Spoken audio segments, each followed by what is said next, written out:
नमस्कार, बहुत स्वागत। दूरदर्शन किसान देख रहे हैं आप और मैं हूं आपके साथ राधिका चौधरी। आज आपका स्वागत करते हैं जिला कुल्लू, गांव तरगाली। यहाँ पर बात करेंगे प्राकृतिक खेती और आज बात करेंगे प्राकृतिक खेती को हमारी महिलाएं बढ़ावा दे रही हैं।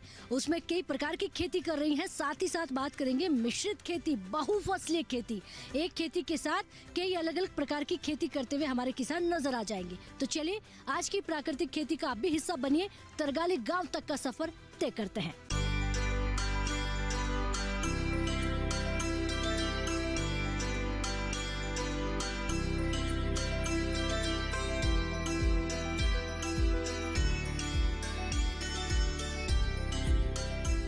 तो चौपाल सिरसा में पहुंच चुकी हूं। तरगाली वासियों का बहुत स्वागत है। एक बार तालियों से भाई अपने आप का स्वागत कर दीजिएगा। क्या बात है, बहुत धन्यवाद। तरगाली गांव कुल्लू का है, जैसा हमने आपको बताया था, और प्राकृतिक खेती पर बात करेंगे। किसान महिलाएं तो है ही है, हमारे साथ विभाग भी बैठा हुआ है। चलिए विभाग से जानते हैं कि किस प्रकार से प्राकृतिक खेती को यहाँ पर बढ़ावा दिया जा रहा है और अगर महिलाओं को समस्या आती है इस खेती में तो समाधान क्या होता है। जी सर, नमस्कार। नमस्कार जी, मेरा नाम PR भाटिया है और मैं यहाँ पे बंजारा ब्लॉक में प्राकृतिक खेती खुशहाल किसान योजना के तहत भी विकास खंड के रूप में काम कर रहा हूँ। तो यहाँ पे जो है खेती 2018 से शुरू हुई थी। तो यहाँ पे सबसे पहले जो हमने इस तरगाली गांव में एक डेमोस्ट्रेशन लगाया था, जिससे कि हमने प्राकृतिक खेती की शुरुआत नीता जी के खेत से की थी। तो उनकी ही इस सौजन्य से आज जो है पूरा गांव इस प्राकृतिक खेती के साथ जुड़ा हुआ है। और हम अपने विभाग की तरफ से जो है इन लोगों को, जैसे देसी गाय के ऊपर सब्सिडी, ड्रम जिसको प्लास्टिक के ड्रम होते हैं उसमें सब्सिडी दे रहे हैं। विभाग जो 80% सब्सिडी देता है और जैसे सीड वगैरह उनको सब्सिडाइड सब कुछ मिलता है। और जो भी हमारे प्राकृतिक खेती खुशहाल किसान योजना के तहत जो स्कीमें आती है उसके लिए इनको हम भरपूर फायदा देते हैं इनको। और इस गाँव को हमने एक मॉडल विलेज के रूप में चुना हुआ है। पूरा गाँव जो है प्राकृतिक खेती के साथ जुड़ा हुआ है। बेशक लोग अपने थोड़े किचन गार्डन में शुरू करें, फिर धीरे धीरे जो है इन्होंने आगे उस खेती को बढ़ा के जो अपने और सौजन्य से कर रहे हैं। ठीक है, मैं आपके पास फिर लौट कर आऊंगी। पहले हम हमारी किसान महिलाओं से बात कर लेते हैं। जी, आप खड़े होइए। नमस्कार जी। नमस्कार जी। क्या नाम है आपका? निर्मला। निर्मला, अच्छा, पहले जो खेती करते थे और आज जो करते हैं उसमें कितना बदलाव आ गया है? बहुत ज़्यादा बदलाव। कैसा बदलाव?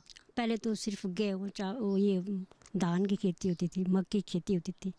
अब तो सेब भी, फिर वो सब्जियां वगैरह, टमाटर लगाते हैं। तो इससे तो बढ़ावा ही हो रहा ना।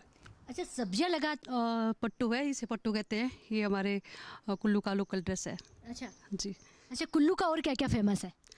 कुल्लू का शॉल फेमस है, टोपी फेमस है और हमारा सबसे ज़्यादा पट्टू फेमस है। और खाने में? खाने में सिड्डू। जी, सिड्डू सबसे फेमस है। अच्छा, ये बताइए प्राकृतिक खेती कब से कर रहे हैं? मैम हम 2-3 साल से कर रहे हैं। उससे पहले क्यों नहीं कर रहे थे? तब पता नहीं था, तब ऐसे करते थे, खाद वगैरह डालते थे। अब किचन गार्डन से शुरू हो रही है। तो क्या क्या आपके किचन में है? जैसे मटर हुए, प्याज हुए, पालक हुआ, सरसों हो गई, अब टमाटर वगैरह इसमें भी आ रहे हैं। इसमें अभी तक तो वही चलिए, खाद वगैरह मिक्स करते थे, पर अब नहीं, अब धीरे धीरे कम कर रहे हैं इसको। जितने आपने नाम गिनवाए हैं, पहले ये बाजार से लाते थे? हाँ मैम। तो वो पैसा बच गया है? हाँ जी मैम। खाद का पैसा भी बच गया है? जी मैम। अच्छा, विभाग क्या मदद करता है?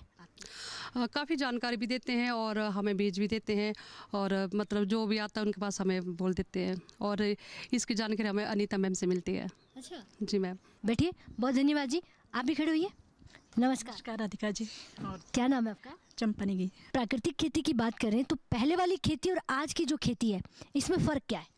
पहले हम खाद वगैरह डालते थे, यूरिया डालते थे, लेकिन हमने वो धीरे धीरे बंद कर दिया। अब कोशिश कर रहे हैं कि यही डालें, जीवामृत हुआ, गोबर की खाद हुई, ये चीज़ें खुद बना रहे हैं। जैसे कैसे बनाते हैं खाद? बनाते हैं इन्हीं से, ट्रेनिंग लेते हैं अनीता दीदी से। हाँ, यहीं पर जो गाय के गौंत्र होता है उससे जीवामृत, उसमें उसका बनाते हैं।